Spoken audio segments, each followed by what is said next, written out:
Assalamualaikum, my dear students of class 8 and class 9. Now we are going to discuss our new chapter. The chapter name is chemical combination. This chapter belongs to different sort of laws. First law is based on law of conservation of mass. Second is law of constant composition. Law of definite proportion. Third law is law of multiple proportion. Fourth one is law of reciprocal proportion.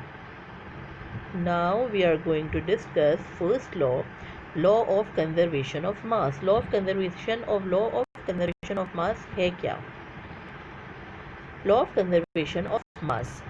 During a chemical reaction, atoms are neither created nor destroyed.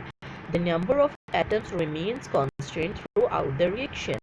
Since the number of atoms does not change, the mass must remain constant as well. Law of conservation of mass क्या कहता है? Atoms are neither created not destroyed.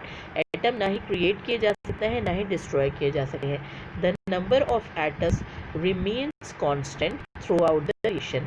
Number of atom constant रहते हैं through out the reaction. Chemical reaction base कैसा करता है कि सबसे पहले रिएक्टेंट कंबाइन होते हैं, फिर प्रोडक्ट की फॉर्मेशन होती है. तो ये कह रहा है कि तमाम एटम्स जो है वो रिमेन्स कांस्टेंट रहेंगे through out the reaction.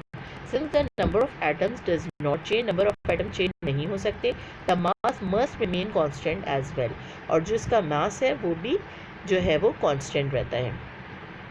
Another slide पढ़ते हैं. The law of conservation of mass क्या कहता है?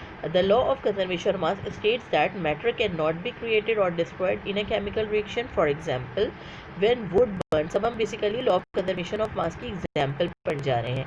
जब हम वुड को जलाते हैं तो मास ऑफ द सूट एशेस और गैसेस बनते हैं. कह रहे इक्वल द ओरिजिनल मास है of the charcoal and the oxygen when it first reacted, so the mass of the product equals the mass of the reactant. ये बता रहे हैं कि अगर हम एग्जाम्पल लें जिसमें हम वुड को जलाएं तो जो इसका सूट एशेस और गैसेस आएंगे, इसका जो ओरिजिनल मास होगा चारकोल का और ऑक्सीजन का, जब ये रिएक्ट करेगा तो मास जो प्रोडक्ट का होगा वो इक्वल होगा मास ऑफ द रिएक्टेंट के. अब इसी एग्जाम्पल को हम थोड़ा ब्रीफ करते हैं कि जब हमने लॉग 30 kg लिया, फायर लिया 1 kg, तो ये एशेस और स्मोक में बदल गया. यानी कि स्टार्ट में इसका जो kg वेट था वो 30 + 1 31 kg था, और जब प्रोडक्ट बनी, जब एशेस और स्मोक में चेंज हो गया लॉग, तो फिर ये 28 + 3 यानी 31 kg. यानी बिफोर द रिएक्शन और after the reaction mass will not be change, mass change नहीं हुआ. तो फिर हम नेक्स्ट अनदर स्लाइड की बात करते हैं. अनदर स्लाइड है हमारी law of conservation of mass with explanation of Landolt experiment. अब तक हमने law of conservation of mass पढ़ा है, अब हम पढ़ने जा रहे हैं, we are going to start explanation. How can we explain law of conservation of mass according to Landolt experiment? Landolt experiment को basically H shape tube experiment भी कहा जाता है. अच्छा, अब हम आते हैं लॉ ऑफ कंजर्वेशन ऑफ मास. तो जैसा कि स्टेटमेंट आपको पता है कि मास can neither be created not be destroyed during a chemical reaction.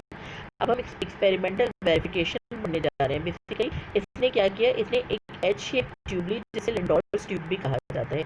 इसमें उसने एक लैब में तो सोडियम क्लोराइड को फिल कर दिया और दूसरे लैब में उसने सिल्वर नाइट्रेट सॉल्यूशन लिया अदर लैब में. अच्छा, both the limbs are now sealed. दोनों लिम्स को उसने सील कर दिया और वे किया.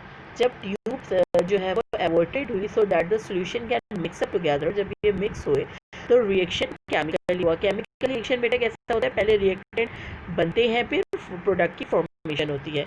अब reactant takes place and a white precipitate of silver chloride is obtained. आपको पता है कोई भी केमिकल रिएक्शन होता है दैट्स मीन के बबल्स बने, कलर चेंज हुआ, इसका मतलब केमिकल रिएक्शन हुआ है.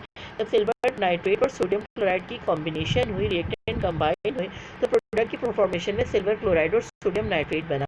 यानी वाइट पीपीटी किसकी आई, सिल्वर क्लोराइड की आई. The tube is weighed again, उसने फिर दोबारा वे लिया.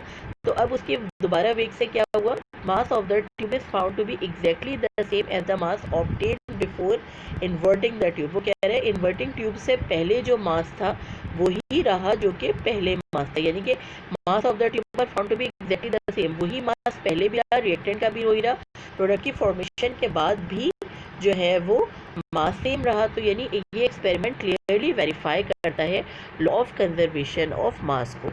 अब मैं ज़रा आपको एक प्रॉपर पिक्चर दिखाना चाह रही हूँ एच शेप ट्यूब की। ये देखो बच्चों, ये बेसिकली दो लिम्स पे, जाहिर बात है ये एच शेप ट्यूब है, this is called H shape tube. यहाँ पर इसने क्या किया, एक को तो फिल कर दिया इसने सिल्वर नाइट्रेट सॉल्यूशन के साथ, दूसरे को इसने फिल कर लिया सोडियम क्लोराइड सॉल्यूशन के साथ। इस और फिर जाहिर बात है जब ये मिक्सचर मिक्स हुआ तो पहले उसने जो वे किया वो भी नोट कर लिया, और फिर मिक्सचर का जब आपस में कॉम्बिनेशन हुई, केमिकल रिएक्शन हुआ, केमिकल रिएक्शन के बाद उसने दोबारा वे किया। तो इसका मतलब ये प्रूव हो गई कि law of conservation of mass prove हो गया कि जो है matter can neither be created nor be destroyed during a chemical reaction. यानी केमिकल रिएक्शन में मास ना ही क्रिएट होता है ना ही डिस्ट्रॉय हो सकता है, और जो मास शुरू में उसका मास होता है वे होता है वही आफ्टर द रिएक्शन होता है। तो यहाँ हमने बेसिकली एक एक्सपेरिमेंट कंप्लीट किया, लिंडोल्ट एक्सपेरिमेंट कंप्लीट किया और law of conservation of mass complete किया।